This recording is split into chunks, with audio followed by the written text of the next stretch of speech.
When we get upset, either because of our romantic partners or just the random things that sometimes happen in our daily lives, we have a few main choices of what to do with those emotions.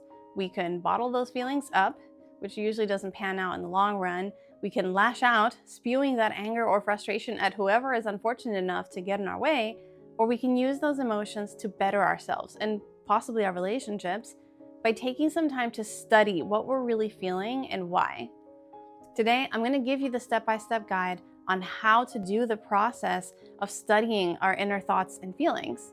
We weren't taught these things growing up, and it definitely does not come naturally. I'm Jennell Elias, clinically trained in marriage and family therapy, and I focus on helping couples with high-demand lives avoid feeling like distant roommates, restore or increase intimacy, and build growth that actually lasts. Last week, I talked about the dynamic going on when we stop to realize that the issue we're upset about might not really be the core problem underneath it all. It's most evident when we experience big reactions that don't really match the seemingly smaller situations that set them off. I promised then to do a separate episode detailing how to tackle those reactions and their underlying emotions when they come up. So here it is.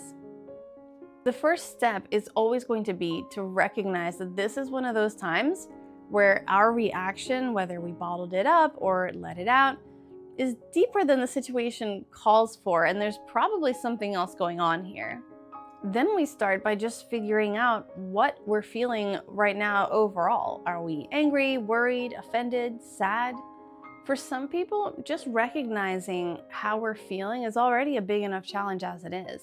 If that's the case for you, pause here. Your first area of growth in that case is going to be practicing getting better at noticing your feelings, and there's nothing wrong with that. We call that emotional self-awareness, by the way, just in case you decide after this to go look up a book or do more research on the topic. But how do we develop greater emotional awareness?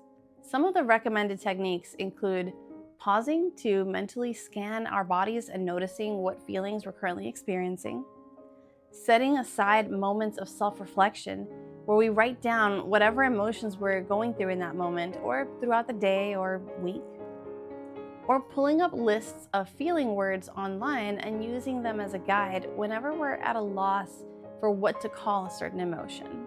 There is such a thing as trying to change too much too soon. If you need to start at this step, don't worry about moving on to any other stages until this part becomes easier, just to avoid becoming discouraged or overwhelmed.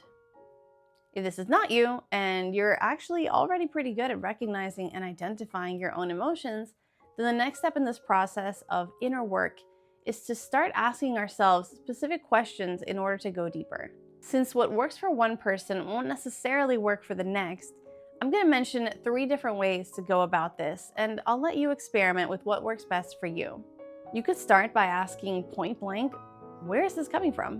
What is this really about? Sometimes pausing and just asking ourselves that is all it takes for the answer to come easily. We kind of knew deep down, just needed a moment of stillness to be honest with ourselves. Alternatively, another recommended technique is to ask ourselves why. They say 5 to 7 times, but I say as many times as needed. Like, why do I feel this way? Okay, but why do you want that? You don't have to stick to the word why either. You could ask, who says I have to ...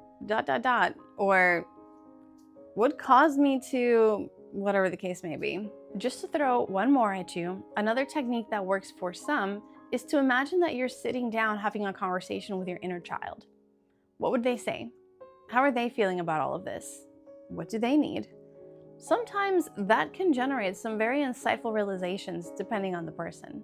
We already do this kind of internal dialogue anytime we feel disrespected or upset with someone, and we start running through our minds how wrong they are and how we can't believe they would say something like that, and so on.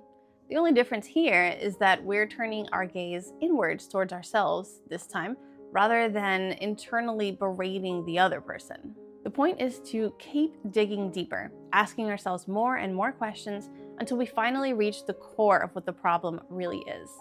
We learn to recognize when we've hit that big insight because it feels like the thought just resonates within us. In a similar way to how when a friend says something deeply relatable, We get this feeling of, yes, oh my God, me too. I thought I was the only one. We can also experience this internal sense of, yes, that's what's going on here. Or even, oh, that explains so much. I personally refer to it as reaching an aha moment. Keep in mind that feelings are not logical things. We don't necessarily have to make them make sense. Sometimes an inner truth resonates with us, even if the feeling is odd. Like blaming someone for something that we know deep down was outside of anyone's control and wasn't really their fault, but we're still upset about it anyway. Feelings don't have to make logical sense, and they often won't. They just need to be understood and accepted. Last thing on this point, while we're doing all that inner work and asking ourselves all of these questions, acknowledging that we're feeling angry is usually not a deep enough layer. Though there are exceptions, for the most part, anger is usually a safe outer layer to a more vulnerable emotion like feeling hurt, scared, or injustice. So try to push yourself to look deeper into anger in order to uncover what other emotions might be hiding underneath. Okay, that's a lot to wrap our heads around, so let me give you a more concrete example of what this process might look like, though it's not exactly the same for everyone. Let's say I am a mom who prides herself in baking fresh, yummy treats for my kids from time to time. This is a completely fake example because I hate baking, but let's roll with it.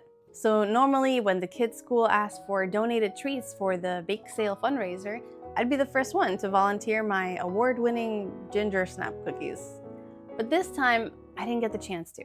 Work got too busy, I was putting out too many fires, I completely forget about the bake sale until that morning when my daughter asked me, hey, where are the cookies for the bake sale? And it hits me. Well, now we gotta go to school, right? So there's no time for me to bake. I decide that I've got no choice but to stop by the grocery store on the way to school and just pick up a batch of store-bought cookies for the event. I arrive at the school, send my daughter off to her classroom, and go to the bake sale table to drop off my contribution. When I do that, one of the moms makes a snarky comment, essentially hinting that I'm a bad mom for not baking something from scratch at home. Again, totally made up story. At our school, we aren't even allowed to bake anything to protect any children who might have food allergies. Has to be store-bought, that's the rule. But anyway, the mom in this story makes a snarky remark, and I instantly get so offended. I choose not to say anything, but I walk away just fuming from the situation. Just to up the ante, let's say I also get home from that interaction, and when I vent to my husband about the rude thing that other mom said, he puts his foot in his mouth, and instead of saying, oh yeah, that mom is such a insert expletive here, he instead says, wait, you bought cookies from the store instead of baking them? With full curiosity, right? Just well-meaning, expressing genuine surprise because he knows me in this fake situation and knows that it is unlike me not to bake something. Well, now I've really lost it. I blow up at him, yell 14 different things, and storm off. That would be an example of the reaction not matching the situation, right? It's just cookies at a bake sale, and he didn't even have an ounce of ill intent when he asked me, and from his calm tone of voice, I knew he didn't mean any offense by it, even if that might not have been the most sensitive comment he could have made in the moment. But it sent me flying off the handle. So I decide to study my feelings and figure out why I'm so worked up. So I start to ask myself, first, how am I feeling right now?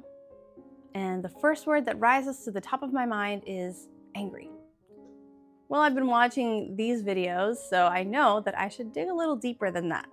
So I might ask myself, what's underneath the anger? Am I hurt, scared, etc.? So maybe I decide I'm feeling a little hurt. Yeah, if I'm honest with myself, in that moment, my feelings got hurt. Not that I'll be admitting that to anyone, because that's kind of ridiculous to have feelings hurt over cookies. Again, this is my internal dialogue, so even though I would argue that all feelings are valid, realistically, knowing me, I might call myself out a little bit in the process. Anyway, so then I might ask myself, okay, why are my feelings hurt? Because the lady called me a name? And thinking about it, I might decide, no, I don't really care about that. Name calling generally doesn't affect me like that. So a follow-up question might then be, okay, then why? And after some thought, Maybe the thought that rises to the top, that small inner voice of our own truth that we don't often listen to, might say, maybe it's because I was already kind of beating myself up about not baking the cookies myself and resorting to buying them from a store when I'm normally such a great baker. So that mom's words only ended up speaking out loud some negative thoughts I was already thinking about myself. Then I might ask why again by asking, but why would one time of not baking fresh cookies make me a bad mom? It's just cookies, so where was that thought coming from?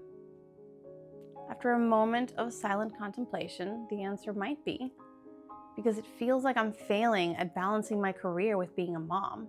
Or maybe not living up to what my mom used to do for me. And now we've reached an aha moment. Now things start clicking. I might follow up with, so when our husband asked his question, it felt like he was agreeing with the lady, which really was agreeing with my own criticism of myself. Inner me might be like, yeah. And I might come back with, but was he criticizing? No. So that wasn't really fair to put it on him when I'm the one who's really criticizing myself, huh? This is just one example of what that inner dialogue might look or sound like, though of course it might look a bit different for you. The point is to keep going with those questions until we reach that kernel of truth at the bottom of everything in terms of what is really causing those feelings and therefore that reaction. Once we have our answer, the next step is to figure out, knowing what I know now, what do I need in order to move forward from this? Moving forward might mean apologizing for the way I reacted when really the problem was me, not him. Moving forward in other situations might instead mean talking to our partners to explain more calmly how we're really feeling, how their actions or words affected us, and what they can do to help make things right. Sometimes what we need to move forward might just be to heal this newly uncovered wound that perhaps was festering for so long, or to learn to forgive ourselves. It might mean choosing to let something go and stop holding it against the person who wronged us, depending on the situation. It's okay not to know what we need right away. We can take some time to think about it, as long as at some point we do take action on whatever that might be. And remember that you don't have to sort through this stuff alone. Talking with someone who knows how to listen without judgment and without rushing into advice giving can really be helpful sometimes, especially if we're feeling blocked. Like no matter how much we think on it, we still can't seem to figure out what's really going on inside. Specific to committed relationships, when this kind of thing comes up due to an argument, it might be something that's actually happening for both partners at the same time. I might be coming back to the conversation to share what it was about all of this that bothered me, and after listening, you might say, wow, I had no idea, thank you for explaining that. Let me tell you what bothered me about all of this on my end. And this wild thing happens where we start to understand each other better and even grow closer for it in the end. The final step in all of this, once the lesson has been discovered from the situation or emotion, is that we need to choose to put it down and leave it behind. The hurts and wounds of the past can be a tool for growth, but they outlive their use once we've already learned what we needed to from it. Continuing to beat ourselves up for past mistakes or refusing to let go of a past transgression that a romantic partner might have committed only serves to rob us of our peace and make our hearts bitter. When we get hurt or make a mistake, nurse the wound, assess what should be done differently next time so we don't keep getting hurt or making the same mistakes again. Make note of the lesson in that, then let it go. I hope I explained all of this clearly enough to give an exact game plan on how we can start getting better about catching our reactions and studying our emotions in order to grow as people and in our relationships. Still, if any questions come up, don't hesitate to send them my way through the submission form I've got linked at the bottom of this episode's description. And subscribe if you haven't already so you get the notifications of when I go live to answer them. I'm excited for you and the potential new growth coming up. I can't wait to see where you go from here. Talk to you again soon.